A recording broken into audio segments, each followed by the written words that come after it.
He was going to kill me. I knew it. Everything in my being said he would. Yosef, I said as he got closer to me. He was mad. His face was almost distorted in his anger. I took a step back for everyone he took closer. I now carried my one shoe in my hand, and my feet were preparing themselves for flight mode. I've been waiting on you for a long time. His body moved kind of funny, like he was drunk, but not quite. Did you hear what happened tonight? A tragedy happened to the church. You would think my future wife would be there to comfort me. Instead of parading around half-dressed, he spat, motioning to my shivering body. I wrapped my arms around me. Are you ashamed? You should be. Look at you. You're dressed like a whore. Look, Yosef, it's been a long night. Can we talk about this tomorrow? No. We're going to talk about this tonight on our way to my place. Once we get there, you're going to join me in the marriage covenant. And then you're going to comfort me. Yep, that was it. That was my cue. I threw the shoe, picked up the hem of my dress, and I made a run for it. I could hear him right behind me. His loud, hard breath reminded me of a bull. I felt like I was being chased by a bull. Stop, B, he yelled. I hit the parking lot. Please, Abiyah, help me. Right then, a limo, tires screeching, turned into the parking lot. Solomon! Oh yeah, it was Solomon. I pumped my arms then to try and get to him. Please drive faster. Help me, I screamed at the top of my lungs, my fear almost choking me. But right then, I was grabbed painfully by my hair. I turned around swinging with everything I had in me. And then a heavy fist came down on the side of my face, dazing me. I fell to my knees and looked up just in time to see him bringing his fist down again. But before he could, something or somebody ran into him like a Mack truck, tackling him down to the ground. I blinked trying to focus. Solomon, it was Solomon, and he was on him, punching him hard. The ground radiated with the blows he delivered. Hit a man, nigga, he yelled as he punched him over and over again. Just then, a voice that was nowhere near human came from the moray. Help me, brother, the demonic voice yelled. Solomon stood looking down at the moray, who began to back up away from him. But his head was doing something strange. It moved like Sal's had that day, as if he was going through disturbia.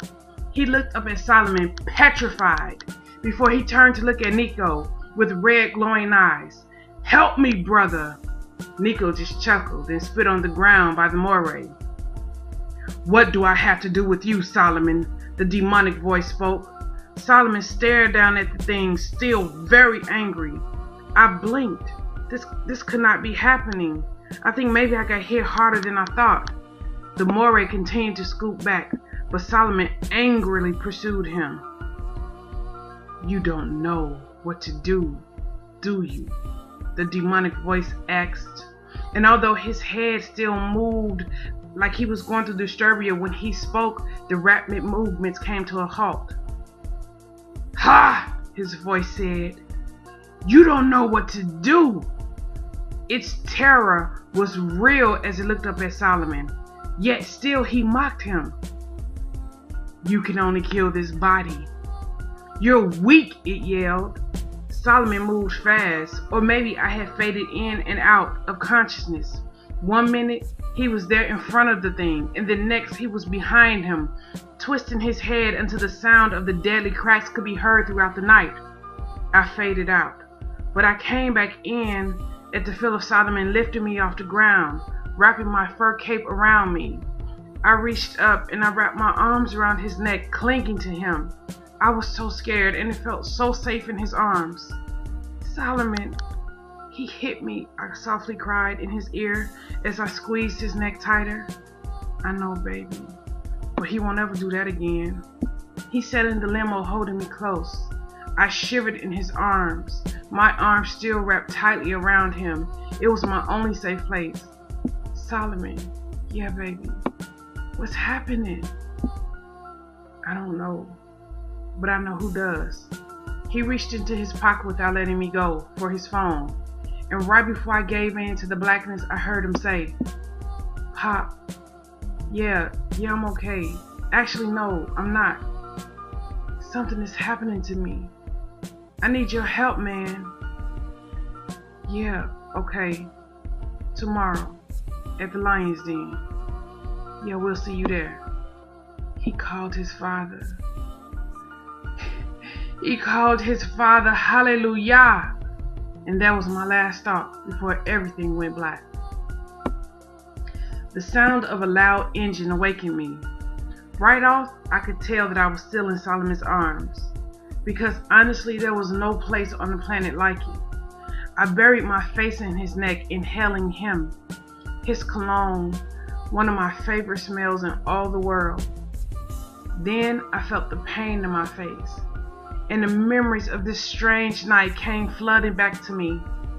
And something else, my equilibrium felt off. I opened my eyes and raised my head. I was laying halfway on Solomon, halfway on some kind of bed or settee. Also, we were in a small plane that looked like an apartment, and it was dark, yet well lit. I turned my head to look out the row of windows that ran along the bed, and inhaled a startled breath. The moon was so big and bright, it looked as if it was right outside the window, filling the small plane with its glow. My heart jumped so hard, I clutched my chest. I had never been in a plane before. Quickly, I sat up and pressed my face against the window, looking out.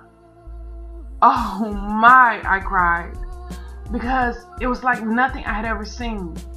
It seemed as if we flew on a bed of clouds.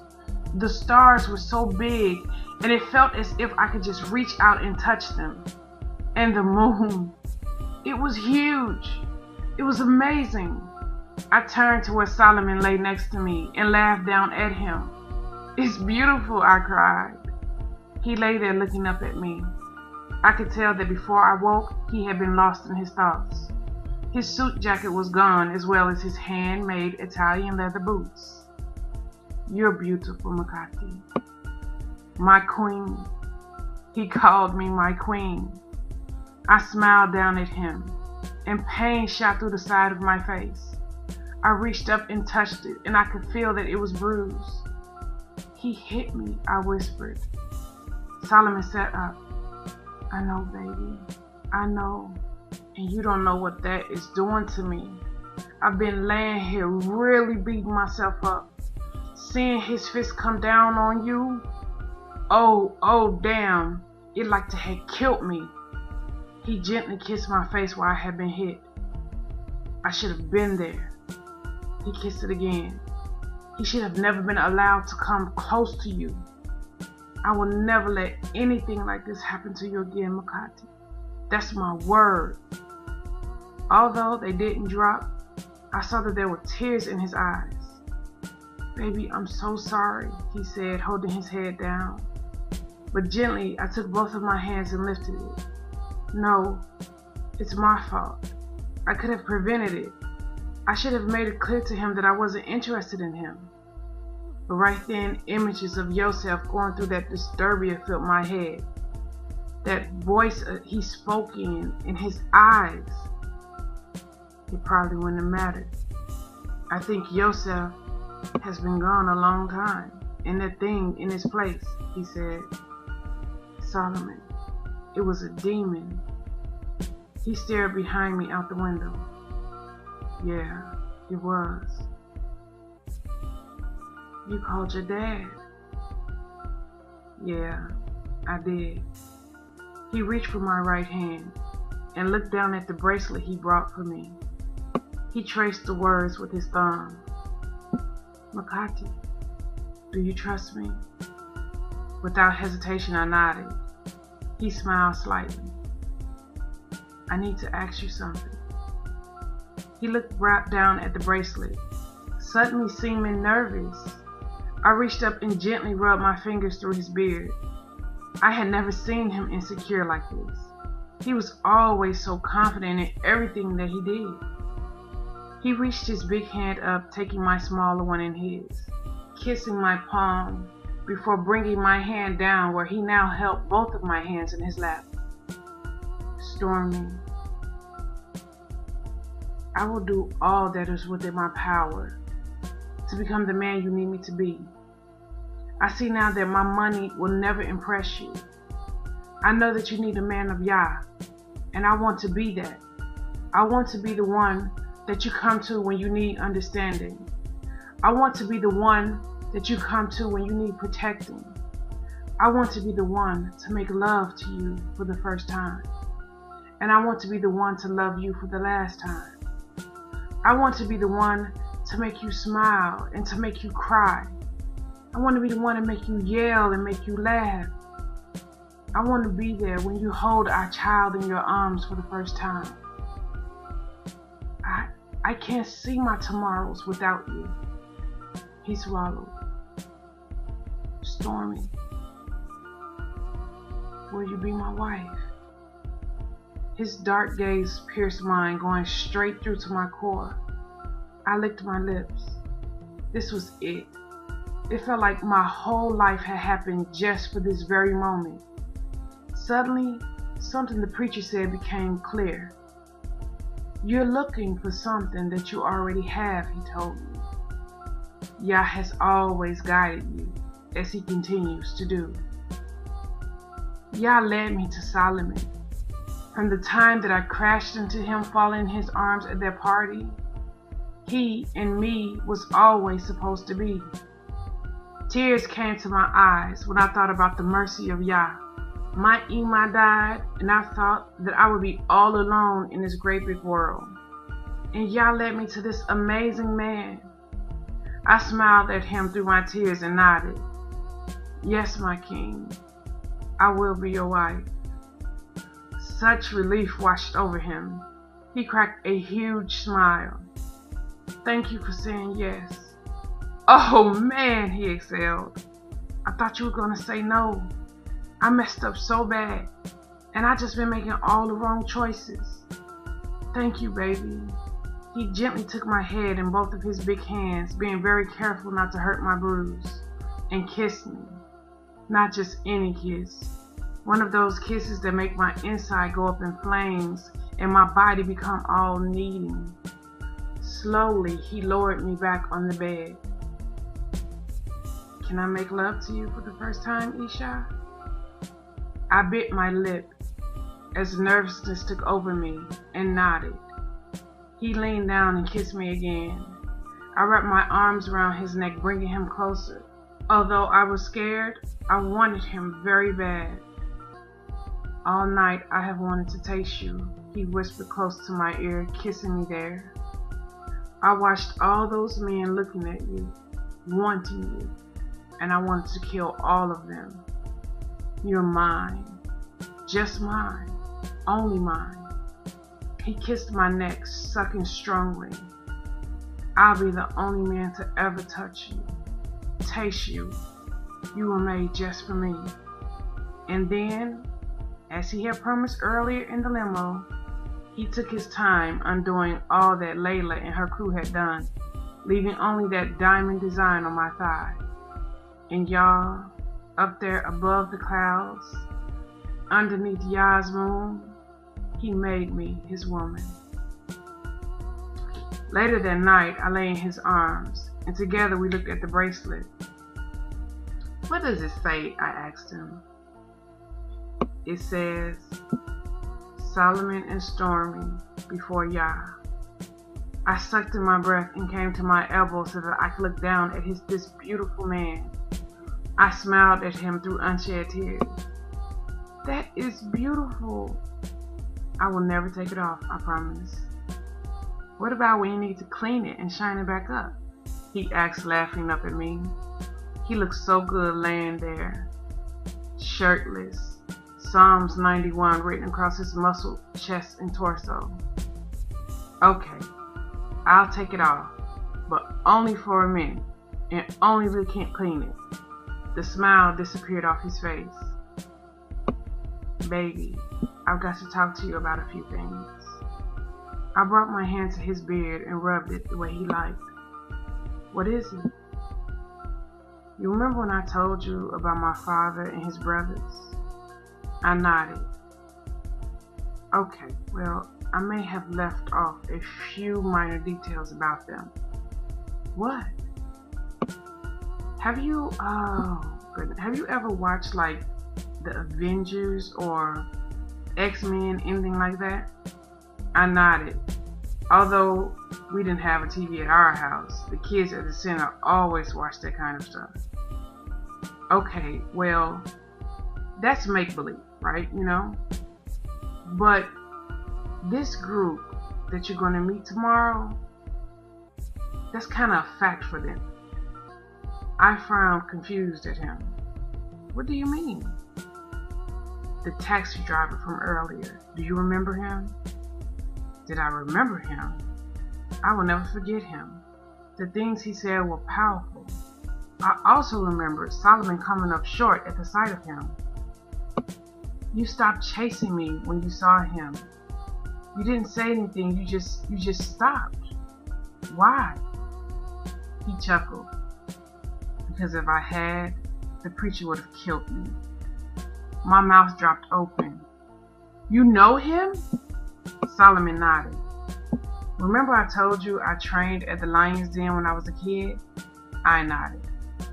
Well, Lion, who is the leader of their little group, baby, he's got like the strength of 1,000 men. I kid you not, he said when he saw disbelief on my face. I saw him angry once, and I'm telling you, if you ever see that, that's a sight you will never forget. Anyway, he got mad.